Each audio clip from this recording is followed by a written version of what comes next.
மழை மற்றும் குளிர்காலங்கள்ல நிறைய பேரு சளி பிடிச்சு கஷ்டப்படுவாங்க. இதுக்கு காரணம் நோய் எதிர்ப்பு சக்தி நம்மள்ட்ட குறைவா இருக்கிறதுனால தான். உடல்ல நோய் எதிர்ப்பு சக்தி குறைவா இருந்தா, சளி போன்ற பிரச்சனைகளுக்கு வழிவகுக்குது.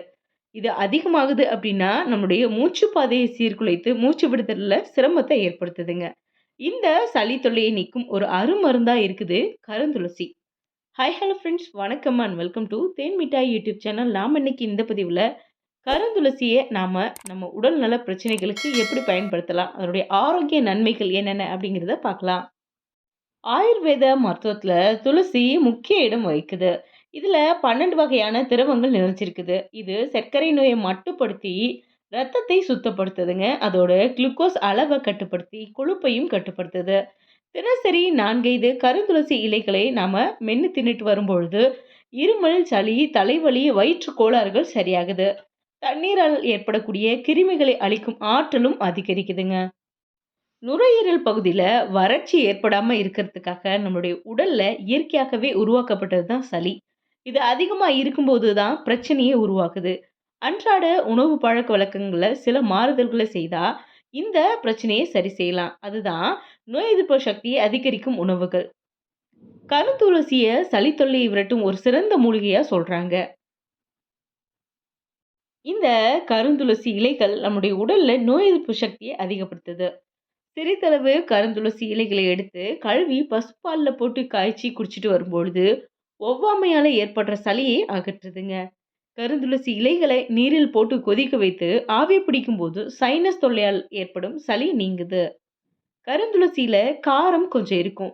ஆனா சிறிது மிளகுடு 10 துளசி இலைகளை பறிச்சு நாம மென்று விழுங்கிட்டு வரும்பொழுது தொண்டையில் உள்ள சளி முற்றிலுமா நீங்கிடுதுங்க. சளி, காய்ச்சல் ஏற்படும் பொழுது 5 கருந்துளசி இலைகளோட 5 மிளகு சேர்த்து மென்னு சாப்பிட்டுட்டு வரும்போது காய்ச்சல் சரியாகுதுங்க. அது மட்டும் இல்ல, கருந்துளசியில இருக்கக்கூடிய ரேடியேஷன் பாய்சன் என்னும் ஆற்றல் மிக்க ரசாயனம் சிறு பூச்சிகளின் விஷக்கடிகள், சரும தொற்று கிருமிகள், விழித்திரை கோளாறுகள் அப்படின்னு பலவற்றை நீக்கும் வலிமை கொண்டது. துளசி சாறு இரத்த அழுத்தத்தை குறைக்கும் ஆற்றல் கொண்டது. குடல் ஆரோக்கியம் காக்கப்படுதுங்க. கண் புரை ஏற்பட்டாலும் சரி செஞ்சிருது. கருந்துளசியானது சுற்றுப்புற சூழலுக்கு மிகுந்த நண்பனாக இருக்குதுங்க. ஓசோன் படலத்துல உள்ள பாதிப்பை சரி செய்யுது அப்படின்னு சொல்றாங்க. கருந்துளசி சாற்றை உடல் சிராய்ப்பு மற்றும் சிறு காயங்களுக்கு ஆயின்மெண்ட் மாதிரி நம்ம பயன்படுத்திட்டு வரலாம். அது மட்டும் இல்ல, நிறைய பேருக்கு முகத்துல பரு வந்து அவங்களுடைய முக அழகை கெடுக்கும். அவங்க சிறிதளவு கருந்துளசி சாற்றை முகப்பரு உள்ள இடத்துல தடவிட்டு வரும்பொழுது முகப்பருக்கள் மறைஞ்சிடும். அவங்களுடைய சரும அழகு பாதுகாக்கப்படும். அது மட்டும் இல்லங்க, கருந்துளசி இலையோடு சிறிதளவு பச்சை மஞ்சள் சேர்த்து பால்ல அரைச்சு சாப்பிடலாம். சிலந்தி கடி, நஞ்சு கடித்த இடத்துல இத பூசவும் செய்யலாம். நைட்ல செம்பு அல்லது பஞ்ச உலோக பாத்திரத்துல 10 துளசி இலைகளை நசுக்கி போட்டு அதுல 1/2 டம்ளர் தண்ணீர் கலந்துடணும்.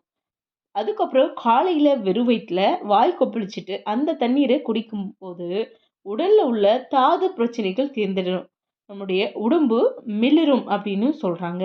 தினமும் கருந்துளசியை நம்ம தவறாம எடுத்துட்டு வரும் பொழுது 48 நாட்கள்ல சளி மற்றும் கப நோய்களிலிருந்து உடலை நம்ம காத்துக்கலாம். என்ன ஃப்ரெண்ட்ஸ், இந்த பதிவு உங்க எல்லாருக்கும் பயனுள்ளதா இருக்கும்னு நம்புறேன். இந்த வீடியோ பிடிச்சிருந்தா லைக் பண்ணுங்க, ஷேர் பண்ணுங்க. உங்களுடைய கருத்துக்கள் ஏதாவது இருந்தால் கமெண்ட்ல பதிவு பண்ணுங்க. மறுபடியும் இது மாதிரி ஒரு யூஸ்ஃபுல்லான கண்டென்ட்டோட நான் உங்களை மீட் பண்றேன். தேங்க்யூ.